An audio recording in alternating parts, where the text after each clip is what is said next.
कैसे हैं आप सभी। Myself Bharat Kurseja, faculty of chemistry. आप सभी स्टूडेंट्स का एक बार फिर से तहे दिल से पूरे जोश जुनून हिम्मत के साथ हार्दिक अभिनंदन करता हूं। बच्चों हमने हमारा जो पिछला लेक्चर रहा था क्लास 11 के सिलेबस के बारे में मैंने आपको इंट्रोड्यूस करा दिया था कि क्लास 11 का केमिस्ट्री का क्या सिलेबस होता है और केमिस्ट्री किसे कहते हैं और हमारी केमिस्ट्री कितने पार्ट्स में डिवाइड होती है। ये सारी बातें हम कर चुके थे हमारे लास्ट लेक्चर में। सिलेबस में हमारे कितने चैप्टर है ये भी मैंने आपको बता दिया था और सिलेबस में जितने हमारे चैप्टर हैं टोटल 9 चैप्टर हैं क्लास 11 केमिस्ट्री में, उसमें से किस चैप्टर को केमिस्ट्री के किस पार्ट में रखा गया ये सारी बातें हम डिटेल में कर चुके थे हमारे पिछले लेक्चर में। और आज हम स्टार्ट करने जा रहे हैं हमारा 11th क्लास केमिस्ट्री का जो पहला चैप्टर है जिसका नाम है रसायन विज्ञान की कुछ मूल अवधारणाएं। तो तैयार हैं आप सभी? जुड़ जाइए, हाय बोल के, गुड मॉर्निंग बोल के, जो भी बोलना है बोलिए, दिल खोल के बोलिए और पूरे जोश जुनून के साथ बोलिए, क्योंकि जितनी ज्यादा आप अपनी प्रेजेंस दिखाएंगे ना दोस्तों उतना ही ज्यादा मजा आने वाला है इस लेक्चर के दौरान। चलिए तो स्टार्ट करते हैं। देखिए रसायन विज्ञान की कुछ मूल अवधारणा, ये जो चैप्टर है क्लास 11 केमिस्ट्री का, इसके अंदर अगर हम बात करें सबसे पहले अगर हमारी एनसीईआरटी की बात करें तो एनसीईआरटी के अंदर सबसे पहले टॉपिक आता है कि रसायन विज्ञान का हमारे दैनिक जीवन में क्या महत्व है। दोस्तों रसायन विज्ञान का हमारे दैनिक जीवन में बहुत ही ज्यादा महत्व है। हमारे आसपास जितने भी प्लेसेस हैं वहां पर मोस्टली केमिकल्स का यूज होता ही होता है। जैसे आप नहा रहे हैं, सोप का यूज कर रहे हैं, साबुन का यूज कर रहे हैं, कपड़े धोने के लिए सर्फ का यूज कर रहे हैं, जैसे अंग्रेजी दवाइयां जितनी भी बन रही हैं सब में केमिकल का यूज हो रहा है। यानी जितनी भी इंडस्ट्रीज वगैरह हैं सब में केमिकल का यूज होता है कि नहीं होता। और भी कई सारे एग्जांपल्स आपको मिल जाएंगे जहां पर केमिकल्स का यूज है, मतलब केमिस्ट्री का यूज है। सीधी सी बात है, जहां पर रसायन का यूज होगा वहां पे केमिस्ट्री यूज हो रही है। समझ में आ रही है बात? अब देखिए केमिस्ट्री का क्या उपयोग होता है, क्या महत्व होता है, ये मैं आपको बिल्कुल नहीं लिखाने वाला हूं। क्यों? क्योंकि पूरा सिलेबस आप क्लास 11 केमिस्ट्री का पढ़ लेंगे और पढ़ने के बाद आपको खुद ये सोचना है कि क्या होता है केमिस्ट्री का महत्व, क्या होता है रसायन विज्ञान का महत्व हमारे दैनिक जीवन के अंदर, क्योंकि लिखाया नहीं जाना चाहिए। आपको सदैव सोचना चाहिए कि क्या महत्व होता है। जब आप पूरा सिलेबस पढ़ लेंगे तो उसके बाद, लेकिन कुछ एक एग्जाम्पल मैंने आपको दे दिए हैं। ठीक है दोस्तों, अब जो मेन टॉपिक होता है इस चैप्टर का, फर्स्ट टॉपिक होता है पदार्थ की प्रकृति। क्या होता है? पदार्थ की प्रकृति। अब देखिए इसमें क्या बात की जाएगी, सबसे पहले बात की जाएगी कि पदार्थ किसे कहते हैं और फिर पदार्थ कितने भागों में बंटता है और किस आधार पर बंटता है। तो चलिए पहले हम बात करते हैं दोस्तों कि पदार्थ किसे कहते हैं। देखिए दोस्तों हमारे आसपास जितनी भी वस्तुएं हैं, हमारे आसपास जितनी भी वस्तुएं हैं, मान लीजिए ये मार्कर है, ये एक वस्तु है। मैं ये नहीं कह रहा कि ये पदार्थ है, मैं अभी क्या कह रहा हूं, ये एक वस्तु है और ये प्रकृति में कुछ ना कुछ स्थान घेर रही है कि नहीं घेर रही है? घेर रही है। और इसका कुछ ना कुछ द्रव्यमान है कि नहीं है? और इसे हम हमारे ज्ञानेंद्रियों द्वारा महसूस कर सकते हैं कि नहीं कर सकते? आंख द्वारा हम देख पा रहे हैं, नाक द्वारा हम सूंघ भी सकते हैं, लेकिन वो काम नहीं करना है ना। कुछ चीजों को सूंघा जाता है, कुछ चीजों को नहीं सूंघा जाता है। कान द्वारा हम सुन भी सकते हैं, अगर मैं इसको नीचे गिरा दूं तो आवाज आएगी कि नहीं आएगी? वो बोलेगा थोड़ी, बोलेगा थोड़ी। त्वचा द्वारा छू के महसूस कर सकते हैं, जीभ द्वारा टेस्ट करके महसूस कर सकते हैं, पर टेस्ट करूंगा तो अच्छा नहीं लगूंगा आपके सामने, है ना। और यानी कहने का मतलब प्रकृति में वो कोई भी वस्तु जिसका कुछ द्रव्यमान हो, जो प्रकृति में कुछ स्थान को घेर रही हो और जिसे हमारी ज्ञानेंद्रियों द्वारा क्या किया जा सके दोस्तों, महसूस किया जा सके, वो वस्तु ही क्या कहलाएगी? पदार्थ कहलाएगी। क्या कहलाएगी दोस्तों? पदार्थ कहलाएगी। समझ में आ गई बात? क्लियर है पदार्थ किसे कहते हैं? चलिए एक एग्जांपल और देता हूं, मेरा खुद का एग्जांपल देता हूं। मैं भी पदार्थ हूं कि नहीं हूं? कैसे? प्रकृति में मैं कुछ ना कुछ स्थान तो घेर ही रहा हूं, मेरा कुछ ना कुछ द्रव्यमान तो है ही सही। और आप मुझे अपने ज्ञानेंद्रियों द्वारा महसूस कर सकते कि नहीं कर सकते? आंख द्वारा मुझे देख रहे हैं आप लोग, नाक द्वारा आप मुझे सूंघ भी सकते हैं मेरे पास आके, अगर आपके पास टाइम हो तो आना, नहीं। कान द्वारा आप मुझे सुन रहे हैं, और त्वचा द्वारा आप मुझे छूकर महसूस कर सकते हैं, मेरे पास आके जीभ द्वारा टेस्ट मत कीजिएगा, पर आप टेस्ट कर सकते हैं। समझे बात? तो वो वाली बात है, अच्छा नहीं लगेगा, आप मुझे टेस्ट करेंगे जीभ के द्वारा, है ना? तो प्रकृति में वो कोई भी वस्तु, मैं भी एक वस्तु हुआ कि नहीं हुआ? हुआ। यानी प्रकृति में वो कोई भी मैं भी एक पदार्थ हुआ कि नहीं हुआ? हुआ।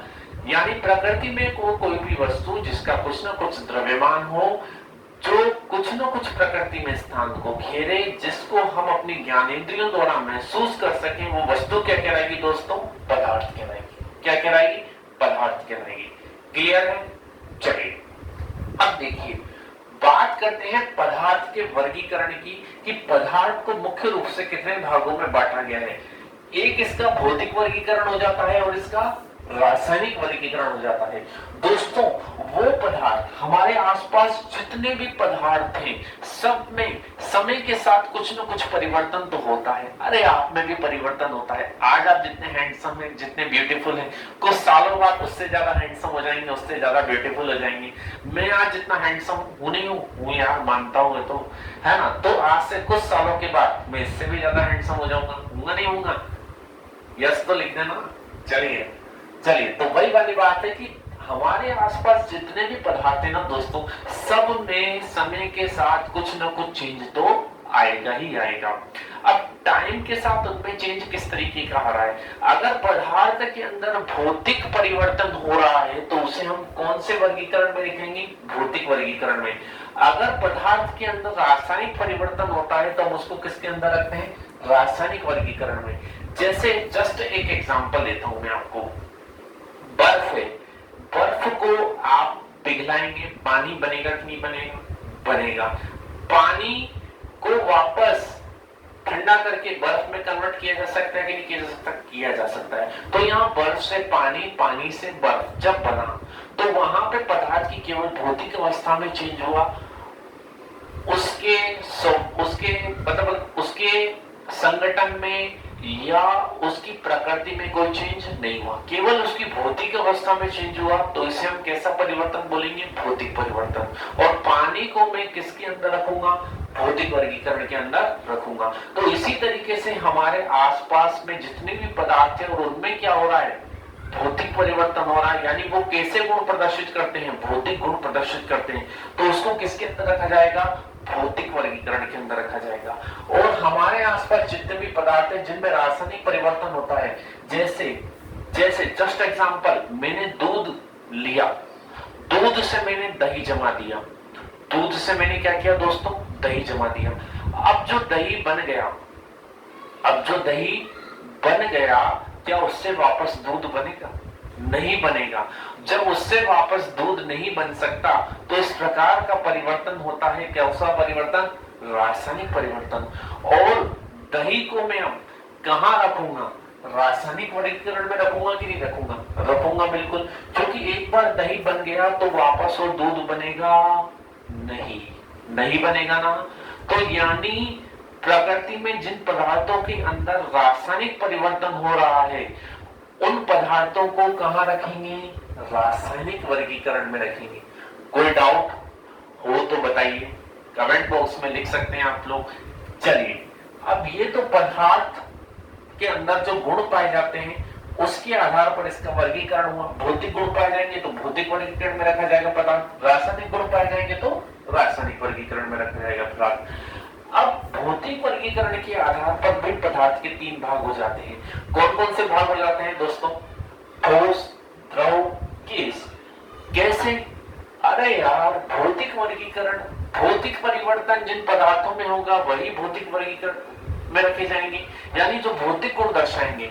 यानी ऐसे पदार्थ जिनकी केवल भौतिक अवस्था में परिवर्तन हो, ठोस से द्रव, द्रव से गैस, गैस से द्रव, द्रव से ठोस, बाकी उसके स्वभाव में, उसकी प्रकृति में कोई भी परिवर्तन हमें देखने को नहीं मिलेगा पदार्थ की, तो वो किसके अंदर रखा जाएगा? भौतिक वर्गीकरण में। तो अवस्था में केवल चेंज दिखेगा, तो इस आधार पर ये ठोस, द्रव, गैस 3 भागों में बटेगा।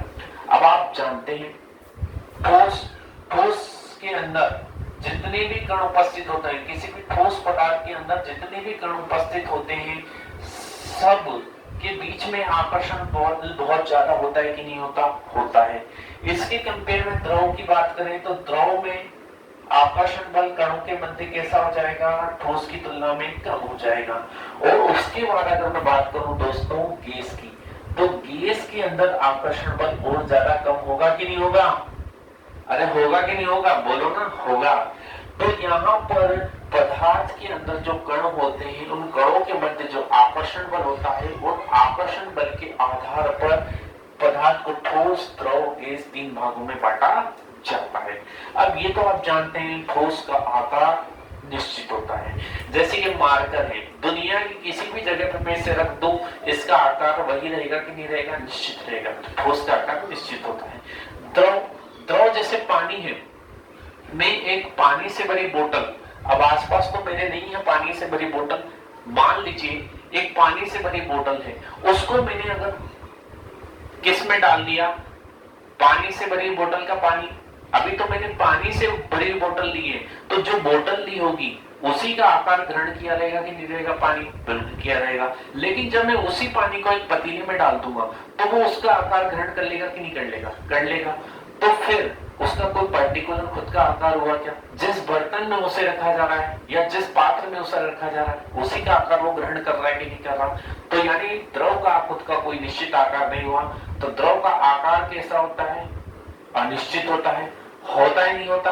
बिल्कुल होता है। उसके बाद गैस के आकार की बात करते हैं। गैस का आकार देखिए, हमारे घर में जो सिलेंडर आता है, आपके घर में आता है कि नहीं आता? अरे मोदी जी ने इतनी फैसिलिटी कर दिया, आता होगा, और नहीं आता तो मतलब आप पिछड़ी जाति में जी रहे हैं अभी तक, है?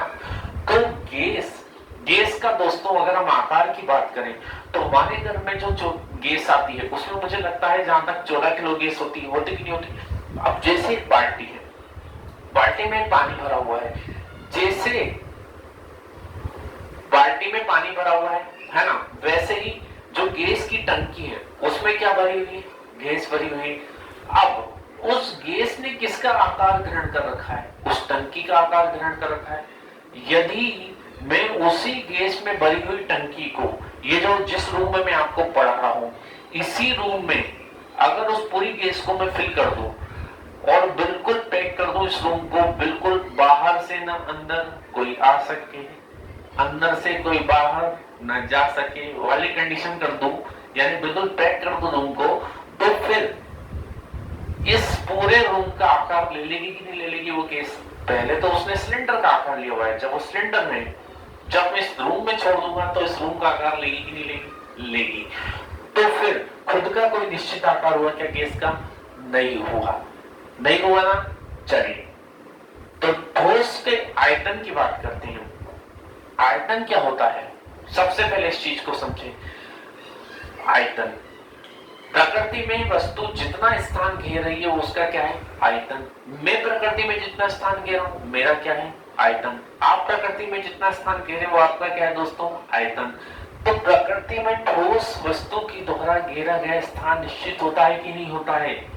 देखो, ये मार्कर ठोस, इसको मैं अपनी जेब में रखूं तो भी ये उतना ही स्थान घेरा प्रकृति के अंदर, इसको मैं आपके घर पे छोड़ के चला जाऊं तो भी ये प्रकृति में तो उतना ही स्थान घेरेगा कि नहीं घेरेगा? घेरेगा। तो इसका द्वारा घेरा गया स्थान निश्चित है, तो आयतन निश्चित हुआ कि नहीं हुआ? हुआ। समझ गए बात? चलिए अब द्रव की बात करते हैं, यानी ठोस का आयतन कैसा होता है? निश्चित। द्रव के किसकी बात करेंगे हम? आयतन की। तो द्रव देखिए, एक बोतल में भरा हुआ पानी है, मैं इसको यहाँ पे ढोल दूं, अब मुझे थोड़ी पता है कि वो पानी कहां तक जाएगा बहकर, जहां तक वो बहकर जाएगा, जितना वो स्थान घेरेगा उसका वो क्या कहलाएगा? आयतन। क्या कहलाएगा? आयतन। तो कितना स्थान घेरेगा कोई फिक्स है क्या? कहीं तक भी जा सकता है ढोला हुआ पानी। तो यानी द्रव का आयतन कैसा होता है? अनिश्चित। क्या होता है? अनिश्चित। उसके बाद में गैस के आयतन की बात करता हूं। देखो, अभी मैंने आपसे कहा था कोई वस्तु जितना स्थान घेरेगी वो उसका आयतन। 14 किलो की गैस की टंकी है, उसमें पूरे टंकी को घेर रखा है। जब वो उस टंकी में गैस फिल हो रही है, लेकिन जब मैं इस कमरे में, समझ रहा हूं, अंदर से न कोई बाहर आ सके अंदर से कोई बाहर न जा सके, उल्टा गाना गाने लग गया मैं भी। अंदर से कोई बाहर न जा सके, बाहर से कोई अंदर न आ सके वाली कंडीशन कर दूं और इस कमरे में उस गैस को मैं भर दूं तो इस पूरे कमरे को वो गैस घेरेगी कि नहीं घेरेगी।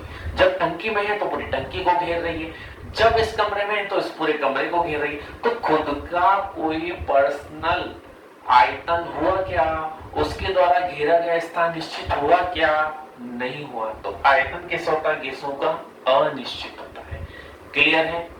चलिए अब हम बात करते हैं रासायनिक वर्गीकरण की, कि रासायनिक वर्गीकरण के आधार पर पदार्थ को कितने भागों में बांटा जाता है। एक शुद्ध पदार्थ और एक मिश्रण, एक शुद्ध पदार्थ और एक मिश्रण। अब देखिए शुद्ध पदार्थ क्या होता है, शुद्ध पदार्थ क्या होता है। देखो एक छोटा सा एग्जांपल दूंगा। एक तो होती है मिक्सचर नमकीन और एक होती है लौंग के सेव की नमकीन, एक होता है लौंग के सेव का पैकेट और एक होती है मिक्सचर नमकीन। जो लौंग के सेव का पैकेट है उसमें तो केवल लौंग का सेव होगी नहीं होगा, वही होगा। या मोटे सेव का पैकेट है तो सिर्फ मोटा सेव होगा कि नहीं होगा। तो उसमें एक ही प्रकार के कण है तो वो शुद्ध पदार्थ, समझ रहे बात।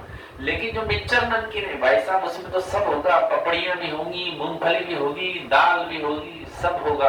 तो फिर वो मिक्सचर है कि नहीं है, तो उसे हम क्या बोलेंगे, मिश्रण। यानी जो एक ही प्रकार के पदार्थों से मिलकर बने वो शुद्ध पदार्थ, जो एक से अधिक प्रकार के पदार्थों से मिलकर बने वो मिश्रण। यानी जिसमें एक ही प्रकार के कण पाए जाए वो शुद्ध पदार्थ, जिसमें एक से अधिक प्रकार के कण मिले वो मिश्रण। चलिए अब देखिए शुद्ध पदार्थ, शुद्ध पदार्थ दो भागों में बढ़ता है, एक तत्व और एक यौगिक, एक तत्व और एक यौगिक। चलिए इधर मैंने आपको एग्जांपल नहीं बताया, वैसे आप खुद ही एग्जांपल लिख सकते हैं। ठोस का उदाहरण सोना चांदी सब धातुएं ठोस के उदाहरण होंगे। द्रव के उदाहरण, द्रव के उदाहरण जल ले सकते हैं, दूध ले सकते हैं, द्रव के उदाहरण। Gas LPG gas, CNG gas आप यूज करते हैं, उदाहरण हो सकते हैं इसके, हो सकते हैं नहीं हो सकते हैं, हो सकते हैं। चलिए अब देखिए शुद्ध पदार्थ की मैं बात करूं तो तत्व और यौगिक दो भागों में बढ़ता है। अब तत्व क्या होते हैं, एक ही प्रकार के परमाणु से निर्मित, एक ही प्रकार के परमाणु से निर्मित पदार्थ को हम क्या बोलते हैं, तत्व बोलते हैं। क्या बोलते हैं, तत्व बोलते हैं। जैसे हाइड्रोजन और हाइड्रोजन परमाणु मिलकर क्या बनाएंगे, हाइड्रोजन का एक तत्व बनाएंगे। क्या बनाएंगे, हाइड्रोजन का एक तत्व बनाएंगे। जैसे ऑक्सीजन और ऑक्सीजन के परमाणु, ऑक्सीजन और ऑक्सीजन के परमाणु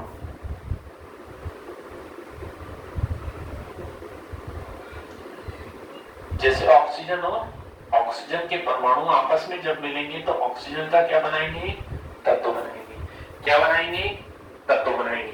तो यहां पर एक ही प्रकार के परमाणु मिलकर, हाइड्रोजन हाइड्रोजन एक ही प्रकार के परमाणु मिलकर जो पदार्थ बना रहे हैं वो तत्व कहलाएगा और वो शुद्ध पदार्थ होगा। क्यों होगा, क्योंकि एक ही प्रकार के परमाणु से बना है ना, कोई दूसरा परमाणु यूज ही नहीं हुआ ना, तो इसलिए वो किसकी कैटेगरी में आएगा, शुद्ध पदार्थ की कैटेगरी में आएगा। तो एक ही प्रकार के परमाणु से निर्मित पदार्थ को हम बोलते हैं तत्व और वो किसकी कैटेगरी में आएगा, शुद्ध पदार्थ की कैटेगरी में, क्योंकि उसमें एक ही प्रकार के क्या है दोस्तों, परमाणु है। उसके बाद हम बात करते हैं दोस्तों यौगिक।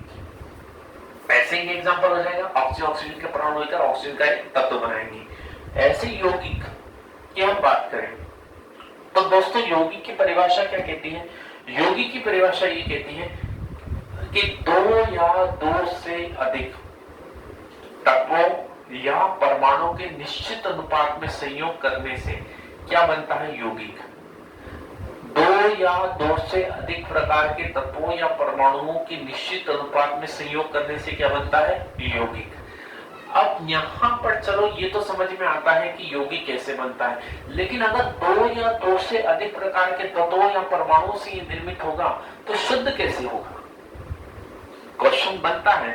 और क्वेश्चन का जवाब आपको पता होना चाहिए, क्योंकि कल आप भी केमिस्ट्री के टीचर बन सकते हैं। स्टूडेंट आपसे भी क्वेश्चन कर सकता है, पूछ लिया तो क्या जवाब देंगे, क्या जवाब देंगे बताइए। जवाब मैं देता हूं आप लोगों को। देखिए पूरा जो यौगिक बनने का प्रोसेस है वो किस तरीके से होता है, जब दो या दो से अधिक प्रकार के तत्व या परमाणु आपस में संयोग करेंगे। जैसे दो हाइड्रोजन के तत्व और एक ऑक्सीजन का तत्व आपस में संयोग करेंगे तो क्या बनेंगे? दो जल के अणु बनेंगे। क्या बनेंगे? अणु बनेंगे। ऐसे ही जब बहुत सारे हाइड्रोजन के तत्व और ऑक्सीजन के तत्व आपस में एक निश्चित अनुपात में, मतलब 2:1 के अनुपात में सहयोग करेंगे तो बहुत सारे जल के अणु बनेंगे कि नहीं बनेंगे? उसी अनुपात में बनेंगे। अब वो बहुत सारे जल के अणु जो है, एक पात्र ले लिया हमने, उसमें बहुत सारे जल के अणु जो बने उनको डाल दिया एक साथ, तो ये बहुत सारे जो जल के अणु हैं ये आपस में जुड़कर जल का क्या बनाएंगे? यौगिक। क्या बनाएंगे? यौगिक। तो यानी दो या दो से अधिक प्रकार के तत्वों या परमाणुओं के निश्चित अनुपात में संयोग से क्या बनते हैं? पहले अणु, और फिर अणु जब एक साथ जुड़ जाते हैं तो क्या बना लेते हैं? यौगिक। तो सर इसके शुद्ध होने का कारण यह है कि एक ही प्रकार के परमाणुओं से मिलकर यौगिक बन रहा है। यहां पर अगर मैं NaCl, एक ही प्रकार के अणुओं के मिलने से यौगिक बन रहा है, अगर मैं यहां पर एक भी NaCl का अणु डाल दूं, एक चुटकी क्या डाल दूं? नमक, तो फिर ये यौगिक नहीं होगा, क्योंकि शुद्ध पदार्थ ही नहीं रहेगा फिर, क्योंकि इसमें तो NaCl मिक्स हो गया। लेकिन जब तक इसमें क्या है? केवल H2O के अणु, ये क्या कहलाएगा? यौगिक, यानी शुद्ध पदार्थ। तो शुद्ध पदार्थ क्यों होते हैं यौगिक? क्योंकि ये एक ही प्रकार के अणुओं से निर्मित होते हैं। समझ में आई बात? चलिए, अब ये तो बात कर ली हमने किसकी दोस्तों? यौगिक की। उसके बाद हम बात करें किसकी? समांगी मिश्रण और अष्टमांगी मिश्रण। पहले तो मिश्रण मैंने आपको बता दी क्या होता है? एक से अधिक प्रकार के कणों से मिलकर जो पदार्थ बनेगा वो मिश्रण। थोड़ा सा मैं इसको क्लियर कर देता हूं, है ना? आपको यदि स्क्रीनशॉट लेना है तो ले लें। चलिए क्लियर कर दूं, क्योंकि क्लियरनेस होनी बहुत जरूरी है नहीं है? चलिए तो क्लियरनेस कर देते हैं। अब देखिए, सुनना, बोर तो नहीं हुए? हाँ, नींद भी ना आ रही हो तो आंखों पे पानी डाल लें, छींटे मार लें। चलिए, तो ये वाली बात है। देखिए, रासायनिक वर्गीकरण के अंदर हम बात करें किसके? मिश्रण की। मिश्रण समांगी मिश्रण, विषमांगी मिश्रण, दो प्रकार के मिश्रण होते हैं। देखिए, मेरा एक स्टूडेंट है, कौन है नहीं बताऊंगा आपको, लेकिन एक दिन उसने क्या किया, एक दिन वो 2 जल से भरे हुए गिलास लेकर मेरे पास आया। क्या करके आया? 2 जल से भरे हुए गिलास मेरे पास लेके आया। दोनों सेम साइज के, हालांकि मेरे से सेम साइज के नहीं बन पा रहे हैं। क्यों नहीं बन पा रहे हैं? अरे भैया, अगर मेरे को पेंटिंग आती तो मैं आर्ट्स लेता, क्यों साइंस लेता? सही बात है। अब मान लीजिए कि 2 सेम साइज के गिलास है, सेम कंपनी के हैं, है ना? बिल्कुल सेम कंपनी के, सेम साइज के गिलास। इसमें भरा हुआ जो जल है वो भी सेम क्वांटिटी का है। ठीक, एक में मैंने किसको डाला है? एक में मैंने डाला है नमक को, 1 चम्मच नमक। ठीक, मतलब जो स्टूडेंट है, मेरा प्रिय स्टूडेंट, वो मेरे पास आया 2 जल से भरे हुए गिलास लेके, सेम साइज के, सेम क्वांटिटी में जल भरा हुआ था। एक में हमने क्या मिलके डाला? नमक, और एक में हमने क्या डाला? रेत। एक में हमने 1 चम्मच नमक डाला, एक में हमने 1 चम्मच रेत डाल दी, सेम क्वांटिटी में। ठीक, तो फिर अब मेरे और उस स्टूडेंट के बीच में थोड़ी सी ये बात हो रही थी कि यहाँ पर कौन सा समांगी मिश्रण होगा और कौन सा विषमांगी मिश्रण होगा, क्योंकि इनमें से एक समांगी है और इनमें से एक क्या है? विषमांगी है। देखिए, हमने क्या किया, इस ग्लास को बढ़िया से पैक कर दिया और उसको बढ़िया से डिसॉल्व किया, घोला। नमक घुल गया पानी में, रेत भी उस समय तो घुल गई पानी में, लेकिन थोड़ी देर बाद रेत नीचे बैठने लग गई, लेकिन नमक के साथ ऐसा नहीं हुआ। हमने नमक वाले पानी को पीकर देखा, पहले घूंट का जो स्वाद था ना दोस्तों, वही उसके आखिरी घूंट का स्वाद आ रहा था। तो हमने क्या पता लगाया? हमने ये पता लगाया कि ये ऐसा मिश्रण बना है तो ये क्या कहलाएगा? समांगी मिश्रण कहलाएगा। क्या कहलाएगा? समांगी मिश्रण। यानी मैं कहूं, जो जल प्लस नमक का जो मिश्रण है वो कैसा मिश्रण बना है दोस्तों? समांगी मिश्रण बना है। कैसा मिश्रण बना है? समांगी मिश्रण बना है, क्योंकि इसमें उपस्थित जितने भी अवयव हैं नमक के, जल के, उनका संगठन सभी और कैसा है? समान है। तभी तो टेस्ट बिल्कुल एक जैसा लग रहा है, पहले घूंट का भी और आखिरी घूंट का भी। लेकिन रेत डला हुआ जो यहाँ पर मिश्रण है, उसके अंदर रेत के जो कण हैं वो नीचे जाकर बैठ जाते हैं, यानी ऊपर तो जल में रेत की क्वांटिटी कम होगी, लेकिन नीचे सतह पर रेत की क्वांटिटी ज्यादा हो जाएगी। तो यानी इसमें उपस्थित जो अवयव है रेत के, वो सभी और समान नहीं है। तो ऐसा मिश्रण जिसमें उपस्थित सभी अवयव का संगठन सभी और समान नहीं होता, वो मिश्रण हो जाता है कौन सा मिश्रण? ऊष्मांगी मिश्रण। बात समझ में आई या नहीं आई? तो ये था दोस्तों क्लास 11 केमिस्ट्री के पहले चैप्टर का पहला लेक्चर, जिसमें मैंने आप लोगों को बताया पदार्थ की प्रकृति के अंदर की पदार्थ क्या होता है, पदार्थ का भौतिक वर्गीकरण और रासायनिक वर्गीकरण किस तरीके से होता है, और आगे इनको किस तरीके से और विभाजित किया जा सकता है इनके उपभागों में। ये सारी बात हमने डिटेल में की है यहां तक। अच्छा, स्क्रीनशॉट ले लीजिए जिसको लेना है।